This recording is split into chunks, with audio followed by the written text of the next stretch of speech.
If you're about to sign a purchase contract on a property, how do you know you're not signing something that could either not give you what you want or potentially land you in hot water? Well, in this video, we're going to talk about the 3 top tips to check for before you sign on the dotted line. Okay, let's work our way backwards from tip number 3, included chattels and excluded chattels. Now, typically you'll see this in the contract, and what it basically means is everything that's included and excluded with the property. Normally it's pretty straightforward, but the way that I explain it to every single one of my purchases is if you were to picture the house as if it was a doll's house, pick it up and shake it, everything that falls out generally goes with the vendor. Everything that stays normally stays. But it's not always that simple. Every now and then there's an exception to the rule. I once sold a house that had a weather vane on the roof. Been in the family for over 100 years. Most people would think that that's a fixture and it's staying with the property. But this was something that was actually specifically put in the contract as excluded chattels. So if there's anything that you've really got your heart set on and you see it in that excluded chattels column, make sure that you then have a chat with the agent to talk with the vendor to see if it's negotiable, and if it's not, to see what you can actually do about it. Another common one with this is actually dishwashers. Dishwashers actually technically come under contents a lot of the time. I've had an argument with an insurance company about this because to me it's just as much a connection and a fixture as an oven is, but for some reason a dishwasher isn't included the same way, and sometimes people actually do want to take them with the house. So again, it's not a problem, it's just about being aware of it. So make sure that you check that in the included and excluded chattels section of the contract.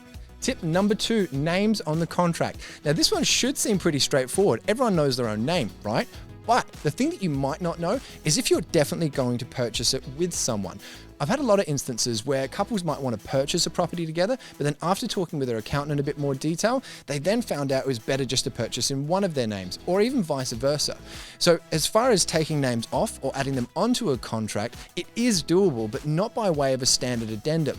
So in order to make things flow a lot smoother for yourself and the vendors, a good thing to do if you're not too sure of exactly who's going to be on the contract is to actually write in the name section, the name that you know, or your name, and or nominees. This gives you a little bit of flexibility to either maybe put someone else onto the contract or just leave it as it is if that's the advice that you get from your accountant or solicitor. And top tip number 1, works to be carried out by the vendor. Now this is something that I've seen a few times in the past kind of go a little bit south, right? It's pretty straightforward. If there's something that you as the purchaser wants done on the property by the vendor before settlement, you'd put it in works to be carried out with the vendor. Everyone agrees, not an issue, right? Kind of. You need to be really specific in this column. I've had this happen a few times in the past where neither party was trying to do the wrong thing by each other, but because it wasn't crystal clear as to exactly what the works needed to be, there was too much interpretation. And whilst the vendor thought that they were fulfilling the clause and doing everything perfectly, we had a purchaser that wasn't too happy about it because it wasn't done the way that they wanted. However, they didn't specifically state how they wanted things done in the works to be carried out by the vendor clause. Let me give you a quick example. Let's say that you've found the right property, you've fallen in love with it, but it's got a retaining wall on it that's maybe on a little bit of a lien. You say, I really want the property, but you put into works to be carried out by the vendor, retaining wall must be fixed prior to settlement. All sounds legit, right? But what does fixed mean? Does it mean fixed with wooden sleepers? Does it mean fixed by a professional? Does it mean fixed with concrete sleepers? When does it actually need to be fixed by? I know this might seem a little bit picky, but these little details can sometimes be the difference between everything running smoothly for your purchase and things maybe falling to pieces at the end. So if there is something that you really want done, don't be afraid to be too specific. I'm only kidding. Don't be afraid to be too specific about this one. This is something that you really want to make sure has as much detail as possible, and not to be difficult, but to avoid any kind of confusion between both the parties in the transaction.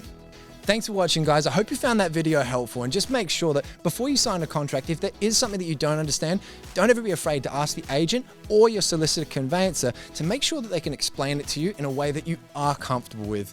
And as always, if you've got any questions, leave them in the comments below, or if you've maybe got a question you don't want to leave in the comments, then any of the other contact details provided, Jack and I are always happy to have a chat. Thanks a lot, guys. Have an awesome week.